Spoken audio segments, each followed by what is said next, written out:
ಎಲ್ರಿಗೂ ನಮಸ್ಕಾರ. Welcome back to Kavana Gowda YouTube channel. ಎಲ್ರು ಹೇಗಿದ್ದೀರಾ? ಎಲ್ರು ತುಂಬಾ ಚೆನ್ನಾಗಿದ್ದೀರಾ ಅಂತ ಅನ್ಕೊಂತೀನಿ. ಈ ವಿಡಿಯೋ ರಾಗಿ ಸರಿ ಮಾಡೋ ವಿಡಿಯೋ ಆಗಿರುತ್ತೆ. ಈ ವಿಡಿಯೋನ ನಾನು ಮಾಡೋದು ಬೇಡ ಅಂತ ಅನ್ಕೊಂಡಿದ್ದೆ, ಯಾಕಂದ್ರೆ ನಾರ್ಮಲ್ ಆಗಿ ರಾಗಿ ಸರಿ ಮಾಡೋದು ಎಲ್ರಿಗೂ ಗೊತ್ತಿರುತ್ತೆ. ಮಾಡೋದು ಬೇಡ ಅಂತ ಅನ್ಕೊಂಡಿದ್ದೆ. ಒಂದ್ 3-4 ಜನ ಇನ್ಸ್ಟಾಗ್ರಾಮ್ ಅಲ್ಲಿ ನಂಗೆ ಮೆಸೇಜ್ ಮಾಡಿದ್ರಿ, ಅಕ್ಕ ನೀವ್ ಯಾವ ರೀತಿ ರಾಗಿ ಸರಿನ ಮಾಡ್ತೀರಾ ಹೇಳಿ, ನಮಗೂ ಹೇಳಿ, ನಮ್ಗೆ ಗೊತ್ತಿಲ್ಲ ಯಾವ ರೀತಿ ರಾಗಿ ಸರಿನ ಮಾಡೋದು ಅಂತ ಅಂದ್ಬಿಟ್ಟು. ನಮ್ಮ ಮನೆಗಳಲ್ಲಿ ಯಾರು ಹೇಳ್ಕೊಡೋರಿಲ್ಲ, ಹಾಗಾಗಿ ನಮಗ್ ಗೊತ್ತಿಲ್ಲ. ರಾಗಿ ಸರಿನ ನೀವು ಹೇಗ್ ಮಾಡ್ತೀರಾ, ನಿಮ್ ಮನೇಲಿ ನಿಮ್ ಪಾಪುಗೆ ಹೇಗ್ ಮಾಡಿದೀರಾ, ಅದನ್ನ ಯಾವ ರೀತಿ ಮಾಡಿದೀರಾ ತೋರಿಸಿ, ನಮ್ಗುನು ಹೇಳಿ ಅಂತ ಹೇಳಿ ಮೆಸೇಜ್ ಹಾಕಿದ್ರಿ. ಹಂಗಾಗಿ ಈ ವಿಡಿಯೋನ ಮಾಡ್ತಾ ಇರೋದು. ಡಾಕ್ಟರ್ಸ್ ಪ್ರಕಾರ 6 ತಿಂಗಳವರೆಗೂ ತಾಯಿ ಎದೆ ಹಾಲನ್ನೇ ಕೊಡ್ಬೇಕು ಅಂತ ಹೇಳ್ತಾರೆ. ಕೆಲವರು ಹಾಲ್ ಸಾಕಾಗ್ತಾ ಇಲ್ಲ ಅಂತ ಹೇಳ್ತಾರಲ್ವಾ, ಅಂತವ್ರು ಈ ರೆಸಿಪಿನ ಮಕ್ಳಿಗೆ ಮಾಡಿ ತಿನ್ಸ್ಬೋದು. ರಾಗಿ ಸರಿನ 5 ತಿಂಗಳು ಮಕ್ಳಿಂದ ಹಿಡಿದು 2 ವರ್ಷದ ಮಕ್ಳವರೆಗೂ ಕೊಡ್ಬೋದು.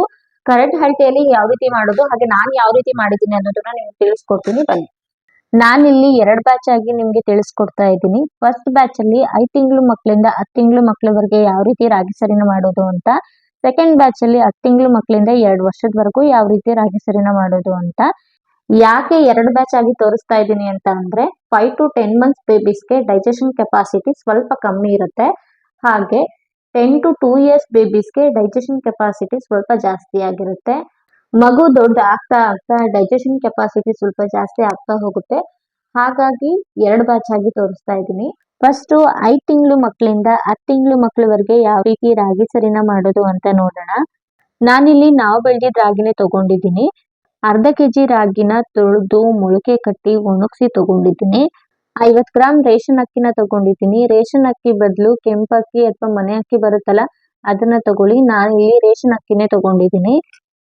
2 ಸ್ಪೂನ್ ಹೆಸರು ಕಾಳು, 2 ಸ್ಪೂನ್ ಉದ್ದಿನ ಬೇಳೆ, 2 ಸ್ಪೂನ್ ಕೆಂಪು ಬೇಳೆ, 2 ಸ್ಪೂನ್ ಗೋಧಿ, 1 ಸ್ಪೂನ್ ಪೇಪರ್ ತೊಗರಿ ಬೇಳೆ, 20 ಬಾದಾಮಿ, 20 ಗೋಡಂಬಿ, 1 ಸ್ಪೂನ್ ಕಡಲೆ ಬೀಜ, 1 ಸ್ಪೂನ್ ಜೀರಿಗೆ.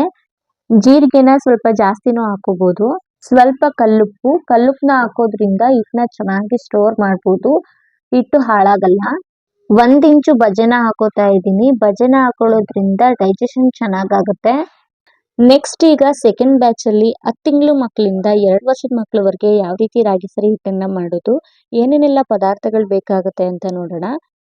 2 ಕೆಜಿ ರಾಗಿನ ತೊಳೆದು ಮೊಳಕೆ ಕಟ್ಟಿ ಕಲ್ಲೆಲ್ಲ ಮಾಡಿಸಿ ತಗೊಂಡಿದ್ದೀನಿ. ಅರ್ಧ ಕೆಜಿ ಅಕ್ಕಿ, ಅರ್ಧ ಕೆಜಿ ಗೋಧಿ, 1/4 ಕೆಜಿ ಹೆಸರು ಕಾಳು, 1/4 ಕೆಜಿ ಉದ್ದಿನ ಬೇಳೆ, 1/4 ಕೆಜಿ ಹೆಸರು ಬೇಳೆ, 100 ಗ್ರಾಮ್ ತೊಗರಿ ಬೇಳೆ, 100 ಗ್ರಾಮ್ ಮೈಸೂರು ಬೇಳೆ, 250 ಗ್ರಾಮ್ ಸಬ್ಬಕ್ಕಿ, 100 ಗ್ರಾಮ್ ಕಡಲೆ ಬೀಜ, 200 ಗ್ರಾಮ್ ಜೀರಿಗೆ, ಹಾಗೆ ಒಂದು 100 ಗ್ರಾಮ್ ಓಟ್ಸ್ನ ತಗೊಂಡಿದ್ದೀನಿ.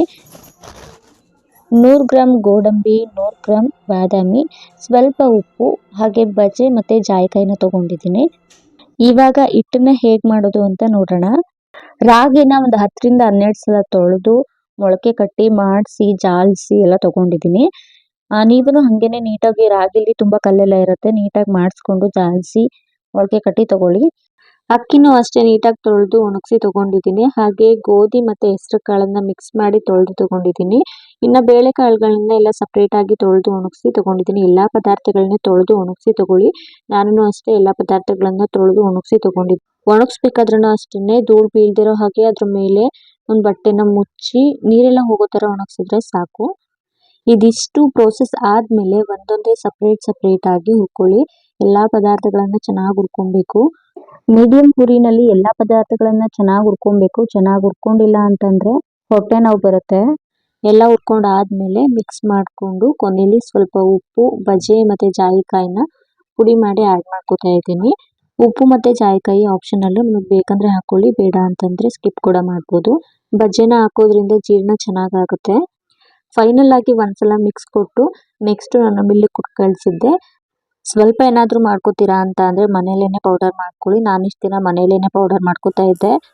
ಈ ಸಲ 2 ಕೆಜಿ ಮಾಡ್ತಾ ಇದ್ದೀನಿ, ಸ್ವಲ್ಪ ಜಾಸ್ತಿ ಮಾಡ್ತಾ ಇದ್ದೀನಲ್ವಾ, ಹಾಗಾಗಿ ಮಿಲ್ಲಿಗೆ ಕೊಟ್ಟು ಕಳಿಸ್ತಾ ಇದ್ದೀನಿ. ಮಿಲ್ಲಿಂದ ತಂದಾದ್ಮೇಲೆ ಹಿಟ್ಟನ್ನ ತಳ್ಕೋಬೇಕು. ಹಿಟ್ಟನ್ನ ತಳ್ಕೊಳ್ಳೋದಕ್ಕೆ ಒಂದು ಪಾತ್ರೆನ ತಗೊಂಡಿದ್ದೀನಿ. ಪಾತ್ರೆ ಸುತ್ತ ಒಂದು ತೆಳುವಾದ ಬಟ್ಟೆನ ಕಟ್ಕೋತಾ ಇದ್ದೀನಿ. ಬಟ್ಟೆ ಕಟ್ಟಿದಾದ್ಮೇಲೆ ಪಾತ್ರೆ ಕಂಠಕ್ಕೆ ಒಂದು ಥ್ರೆಡ್ನ ಕಟ್ಕೋತಾ ಇದ್ದೀನಿ. ಥ್ರೆಡ್ನ ಕಟ್ಕೊಳ್ಳೋದ್ರಿಂದ ಬಟ್ಟೆ ನಾವು ಏನ್ ಕಟ್ಟಿರ್ತೀವಿ ಅದು ಸ್ವಲ್ಪ ಟೈಟ್ ಅನ್ಸುತ್ತೆ. ಟೈಟ್ ಆದ್ರೆ ಹಿಟ್ಟು ಚೆನ್ನಾಗಿ ಇಳಿಯುತ್ತೆ ಕೆಳಗಡೆ.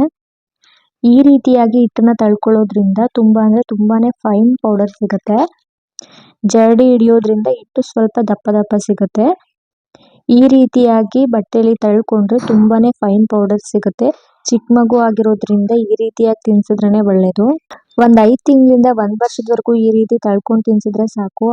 1 ವರ್ಷದ ಮೇಲ್ಪಟ್ಟ ಮಕ್ಳಿಗೆ ಜರಡಿ ಹಿಡಿದು ತಿನ್ಸ್ಬೋದು. ಚಿಕ್ಕ ಮಕ್ಳಿಗೆನೆ ಜರಡಿ ಹಿಡಿದು ತಿನ್ಸ್ಬಿಟ್ರೆ, ಒಂದ್ 5 ತಿಂಗಳು ಮಕ್ಳಿಗೆನೆ ಜರಡಿ ಹಿಡಿದು ತಿನ್ಸ್ಬಿಟ್ರೆ ಜೀರ್ಣ ಮಾಡ್ಕೊಳ್ಳೋದು ಸ್ವಲ್ಪ ಕಷ್ಟ ಆಗುತ್ತೆ ಅಂತ ಅಷ್ಟೇ.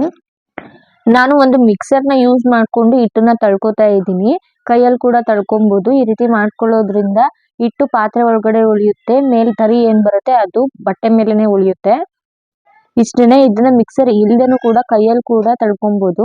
ಈ ರೀತಿಯಾಗಿ ನಾನು ತೋರಿಸ್ತಾ ಇದ್ದೀನಲ್ವಾ, ಈ ರೀತಿ ಮಾಡಿದ್ರೆ ಹಿಟ್ಟು ಕೆಳಗಡೆ ಬೀಳುತ್ತೆ, ತರಿ ಬಟ್ಟೆ ಮೇಲೆನೆ ಉಳಿಯುತ್ತೆ. ರಾಗಿ ಸರಿಗೆ ಬಳಸಿರೋ ರಾಗಿ ಬೇಳೆಕಾಳುಗಳೆಲ್ಲ ಮಗು ಆರೋಗ್ಯಕ್ಕೆ ತುಂಬಾನೇ ಒಳ್ಳೇದು. ಹಾಗೆ ಈ ರೆಸಿಪಿನ ಆಗಿನ ಕಾಲದಿಂದನೂ ಮಾಡ್ಕೊಂಡು ಬಂದಿದ್ದಾರೆ. ಯಾವುದೇ ತರ ಸೈಡ್ ಎಫೆಕ್ಟ್ ಕೂಡ ಇಲ್ಲ. ಕೆಲವರು ಇದನ್ನ ಮಾಡೋದ್ ಕಷ್ಟ ಅಂತ ಹೇಳಿ ಹೊರಗಡೆಯಿಂದ ಅಂಗಡಿಯಿಂದ ತಗೊಂಡ್ಬಂದು ಮಕ್ಳಿಗೆ ಕೊಡ್ತಾರೆ. ಆ ರೀತಿ ದಯವಿಟ್ಟು ಮಾಡ್ಬೇಡಿ. ಯಾಕಂದ್ರೆ ನಾವಿಲ್ಲಿ ಪ್ರತಿಯೊಂದು ಪದಾರ್ಥಗಳನ್ನ ಚೆನ್ನಾಗಿ ಕ್ಲೀನ್ ಮಾಡಿ ತೊಳೆದು ನಂತರ ಪೌಡರ್ನ ಪ್ರಿಪೇರ್ ಮಾಡ್ತೀವಿ. ಆದ್ರೆ ಅಂಗಡಿಗಳಲ್ಲಿ ತೊಳಿತಾರೋ ಧೂಳೆಲ್ಲ ಕ್ಲೀನ್ ಮಾಡ್ತಾರೋ ಇಲ್ವೋ ಗೊತ್ತಿಲ್ಲ. ಹಾಗೆ ನಾವ್ ಅದನ್ನ ತಗೊಬಂದು ಮಕ್ಳಿಗೆ ಕೊಡೋದ್ರಿಂದ ಆರೋಗ್ಯದಲ್ಲಿ ವ್ಯತ್ಯಾಸ ಆಗುತ್ತೆ.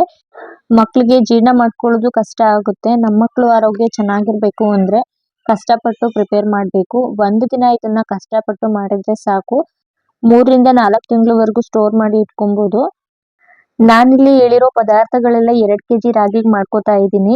ನಿಮ್ಗೇನಾದ್ರೂ ಜಾಸ್ತಿ ಬೇಕಂದ್ರೆ ಕ್ವಾಂಟಿಟಿನ ಡಬಲ್ ಮಾಡ್ಕೊಳ್ಳಿ. ಇಲ್ಲ 1 kg ರಾಗಿಗೆ ಮಾಡ್ಕೋತೀರಾ ಅಂತ ಅಂದ್ರೆ ಕ್ವಾಂಟಿಟಿನ ಕಡಿಮೆ ಮಾಡ್ಕೊಳ್ಳಿ. ನೀವೇನಾದ್ರೂ ಫಸ್ಟ್ ಟೈಮ್ ರಾಗಿ ಸರಿನ ತಿನ್ನಿಸ್ತಾ ಇದ್ದೀರಾ ಪಾಪುಗೆ ಅಂತಂದ್ರೆ 1 ಸ್ಪೂನ್ ಇಂದ ಸ್ಟಾರ್ಟ್ ಮಾಡಿ. ಅದು 1 ವೀಕ್ ಅಡ್ಜಸ್ಟ್ ಆದ್ಮೇಲೆ ಕ್ವಾಂಟಿಟಿನ ಸ್ವಲ್ಪನೇ ಜಾಸ್ತಿ ಮಾಡ್ಕೊಳ್ಳಿ. ರಾಗಿ ಸಿರಿನ ಅಂತಾನೆ ಅಲ್ಲ, ನೀವೇನಾದ್ರೂ ತರಕಾರಿ ಹಣ್ಣುಗಳನ್ನ ಏನಾದ್ರೂ ರುಬ್ಬಿ ತಿನ್ನಿಸ್ತೀರಾ ಅಂತ ಅಂದ್ರೆ ಅದನ್ನು ಕೂಡ 1 ಸ್ಪೂನ್ ಇಂದಾನೆ ಸ್ಟಾರ್ಟ್ ಮಾಡಿ. ಮಕ್ಳಿಗೆ ಯಾವುದೇ ತರ ಆಹಾರನ ಕೊಡ್ತೀರಾ ಅಂತಂದ್ರು 9 ತಿಂಗಳವರೆಗೆ ಸ್ವಲ್ಪ ಲಿಕ್ವಿಡ್ ರೀತಿನೇ ಕೊಡೋದು ಒಳ್ಳೇದು. ಗಟ್ಟಿ ಪದಾರ್ಥಗಳನ್ನ ಕೊಡ್ಬೇಡಿ, ಸ್ವಲ್ಪ ಲಿಕ್ವಿಡ್ ರೀತಿನೇ ಕೊಡಿ. ನೋಡಿ, ನಾನು ತಳ್ಕೊಂಡಿರೋ ಹಿಟ್ಟು ಎಷ್ಟು ಫೈನ್ ಪೌಡರ್ ಆಗಿ ಸಿಕ್ಕಿದೆ ಅಂತ. ಅದನ್ನ ಒಂದು ಬಾಕ್ಸ್ ಅಲ್ಲಿ ತುಂಬಿ ಇಟ್ಕೋತಾ ಇದ್ದೀನಿ. ಇವಾಗ ಹಿಟ್ಟನ್ನ ಬಳಸಿ ಯಾವ ರೀತಿ ಗಂಜಿನ ಮಾಡ್ಕೊಳ್ಳೋದು ಅಂತ ನೋಡೋಣ. ಫಸ್ಟ್ ನಾನಿಲ್ಲಿ 2 ಸ್ಪೂನ್ ಹಿಟ್ಟನ್ನು ತಗೋತಾ ಇದ್ದೀನಿ. ಅದಕ್ಕೆ ಸ್ವಲ್ಪನೇ ನೀರ್ ಹಾಕೊಂಡು ಗಂಟು ಇಲ್ದಿರೋ ರೀತಿ ಮಿಕ್ಸ್ ಮಾಡ್ಕೋತಾ ಇದ್ದೀನಿ. ನೀವು ನೀರಿನ ಬದಲಾಗಿ ಹಾಲನ್ನ ಕೂಡ ಹಾಕೊಬಹುದು. ಇಲ್ಲ ಅಂದ್ರೆ ಅರ್ಧ ಹಾಲು ಅರ್ಧ ನೀರನ್ನ ಬೇಕಾದ್ರೂ ಹಾಕೊಬಹುದು. 5 ತಿಂಗಳು ಮೇಲ್ಪಟ್ಟ ಮಕ್ಕಳಿಗೆ ಕೊಡೋದಾದ್ರೆ ಹಾಲನ್ನ ಬಳಸಿ ಕೊಡ್ಬೋದು. 2 ಸ್ಪೂನ್ ಹಿಟ್ಟಿಗೆ ಒಂದು ದೊಡ್ಡ ಲೋಟದಷ್ಟು ನೀರನ್ನ ಹಾಕೋತಾ ಇದ್ದೀನಿ. ಗಂಟು ಇಲ್ದಿರೋ ರೀತಿ ಮಿಕ್ಸ್ ಮಾಡಿ. ಈಗ ಇದನ್ನ ಗ್ಯಾಸ್ ಮೇಲೆ ಇಟ್ಟು ಮೀಡಿಯಂ ಹುರಿನಲ್ಲಿ ಚೆನ್ನಾಗಿ ಮಿಕ್ಸ್ ಮಾಡ್ತಾ ಬೇಯಿಸ್ಕೋಬೇಕು. ಕೈ ಆಡಿಸ್ತಾನೆ ಇರಿ. ಕೈ ಆಡಿಸಿಲ್ಲ ಅಂತಂದ್ರೆ ಗಂಟಾಗೋ ಚಾನ್ಸಸ್ ಇರುತ್ತೆ. ನೋಡಿ, ಈ ರೀತಿಯಾಗಿ ಗಟ್ಟಿ ಆಗ್ತಾ ಬರುತ್ತೆ. 5 ತಿಂಗಳು ಮೇಲ್ಪಟ್ಟ ಮಕ್ಕಳಿಗೆ ತಿನ್ನಿಸ್ತೀರಾ ಅಂತ ಅಂದ್ರೆ ಸ್ವಲ್ಪ ಲಿಕ್ವಿಡ್ ರೀತಿ ಬೇಯಿಸ್ಕೊಂಡ್ರೆ ಸಾಕು. 10 ತಿಂಗಳ ಮೇಲ್ಪಟ್ಟ ಮಕ್ಕಳಿಗೆ ತಿನ್ಸೋದಾದ್ರೆ ಸ್ವಲ್ಪ ಗಟ್ಟಿ ಮಾಡ್ಕೋಬೇಕು. ಇದು ತಣ್ಣಗಾದ್ಮೇಲೆ ಇನ್ನ ಗಟ್ಟಿ ಆಗುತ್ತೆ. ರಾಗಿ ಗಂಜಿನ ಚೆನ್ನಾಗಿ ಬೇಯಿಸ್ಕೊಬೇಕು. ಚೆನ್ನಾಗಿ ಬೇಯಿಸಿಲ್ಲ ಅಂತಂದ್ರೆ ಹೊಟ್ಟೆ ನೋವು ಬರುತ್ತೆ. ಈಗ ಸ್ಟವ್ ಆಫ್ ಮಾಡಿ ಒಂದು ಪ್ಲೇಟ್ ನ ಮುಚ್ಚಿ ತಣ್ಣಗಾಗಕ್ ಬಿಡಿ. ತಣ್ಣಗಾದ್ಮೇಲೆ ಇದಕ್ಕೆ ಸ್ವಲ್ಪ ತುಪ್ಪನ ಮಿಕ್ಸ್ ಮಾಡಿ ತಿನ್ನಿಸ್ಬೋದು. ಮಗುಗೆ ಸ್ವಲ್ಪ ಕೆಮ್ಮೇನಾದ್ರೂ ಇದ್ರೆ ಆ ಟೈಮಲ್ಲಿ ತುಪ್ಪನ ಅವಾಯ್ಡ್ ಮಾಡಿ ಅಷ್ಟೇ. ಹಾಗೆ ಈ ವಿಡಿಯೋ ಏನಾದ್ರೂ ಇಷ್ಟ ಆದ್ರೆ ಲೈಕ್ ಮಾಡಿ, ಶೇರ್ ಮಾಡಿ, ಕಮೆಂಟ್ ಮಾಡಿ. ಹಾಗೆ ನಮ್ಮ ಚಾನೆಲ್ ನ ಸಬ್ಸ್ಕ್ರೈಬ್ ಮಾಡ್ಕೊಳ್ಳಿ. Thank you for watching. Take care, bye, love you all. ಮತ್ತೆ ಸಿಗುವ.